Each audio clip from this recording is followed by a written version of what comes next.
Palestine!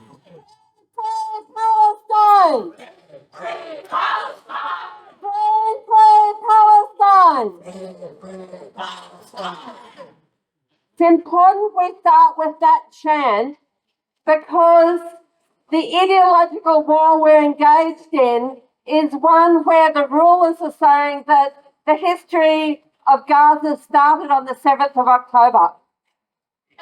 Now, we all know that's wrong.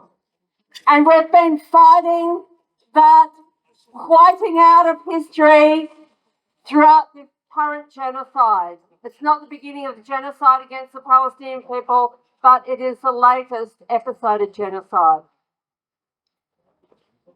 I'd like to pay my respects to First Nations people, traditional owners of this land, the Wurundjeri Woi-wurrung, who've gone through a similar genocide and many faceted forms of resistance, including freedom fighters, to this day.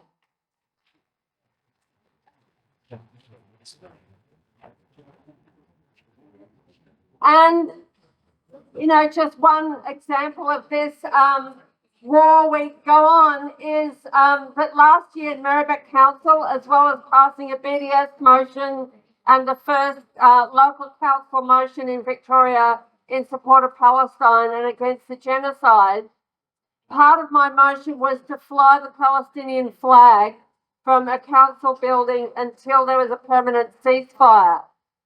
As soon as the ceasefire was announced, the CEO couldn't wait to whip down the Palestinian flag because she saw it as an embarrassment. And I moved the motion, unfortunately, that didn't win, to put the flag back up. Unfortunately, I lost that. But really, Israel has never supported the ceasefire.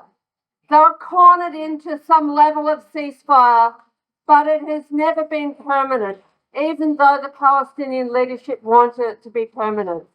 And Palestinians, even though Israel never honoured that ceasefire in full, there was a certain level of respite for people in Gaza, although the same sort of tactics shifted from Gaza to West Bank in that period.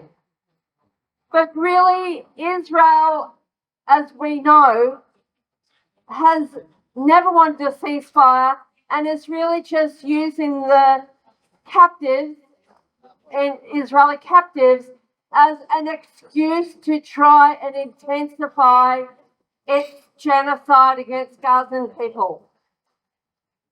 The Israel's objective, I believe, when you look at add up everything they're doing, is total obliteration of Gaza, that of all Gazan people. That is what Israel is intending.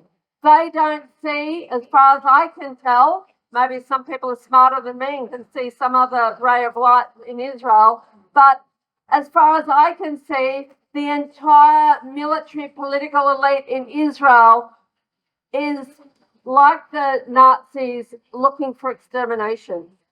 There's nothing else that they're doing. That's what it all points to. And I think in this, they're not just trying to eliminate armed resistance because they see the existence of Gazan people as resistance. They're trying to eliminate the Gazan people, and they're openly still talking about so-called voluntary relocation of people in Gaza to other countries. So they're openly talking about that.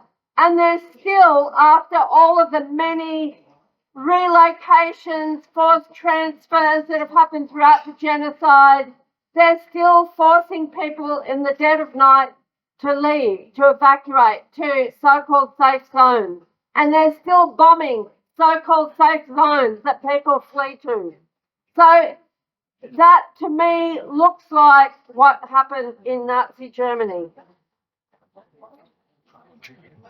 And that means, and that's why there's an intensification also of the ideological war in Australia and around the world. The attacks on free speech, our free speech. So all those right-wingers who wanted the free speech to be racist They're not supporting our right to free speech, of course, we know that.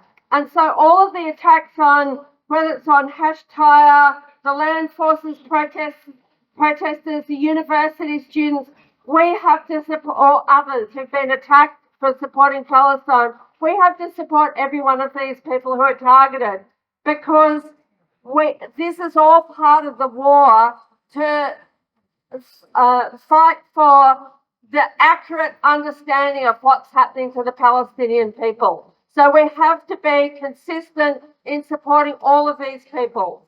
So this is like McCarthyism in the United States in the 50s. So just coming to the next point, we've got elections very soon. And it is very important to support pro-Palestine candidates, especially strong pro-Palestine candidates. We don't want wishy-washiness on this, people who claim to support Palestine to get support but aren't going to honour that commitment if they get elected. We want strong pro-Palestine supporters. And we can't allow, and I think we're not allowing Labor Party people to get away with saying, oh, I'm concerned about the killings in Gaza, without once speaking out and calling for sanctions. But we also have to be clear the elections won't resolve the issue for Palestine. Doesn't matter who gets elected or if there's a minority government. Hopefully there will be a minority government. But we have to go on. We have to go on regardless of the outcome of the election. Because it's only this movement that's made sure that Palestine is an issue in the federal elections.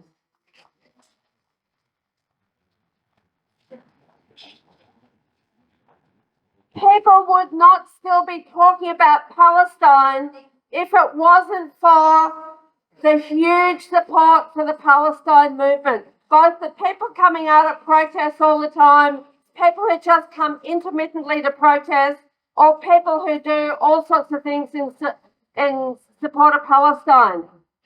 If we weren't all doing everything we're doing, then the government could get away with just ignoring Palestine.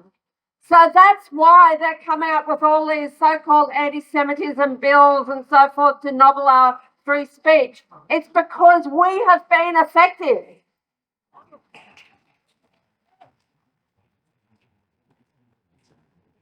And I know it sometimes feels that we haven't been effective because we haven't achieved sanctions on Israel. And that's what we want. That's the only really, that's the thing that will help bring this genocide to an end. But if it wasn't for us keeping on doing all the full range of pro-Palestine activities that we're doing, Palestine would have been forgotten about. So we've got to keep our movement going regardless of who gets elected. If Albanese gets elected in his own right, if Albanese is in a minority government, if Peter Dutton gets elected, or Peter Dutton's in a minority, or a sort of Greens Labor sort of alliance, it doesn't matter who gets elected. Well, it does matter who gets elected, but the key point is it won't all be resolved in Parliament. We have to keep going. So that's my message today, is we have been effective. Otherwise, they will not keep coming up with all these anti-Semitism, fake anti-Semitism bills, etc. We have to keep going. Resistance is important for Palestine. Free Palestine. Palestine. Support the Palestinian resistance.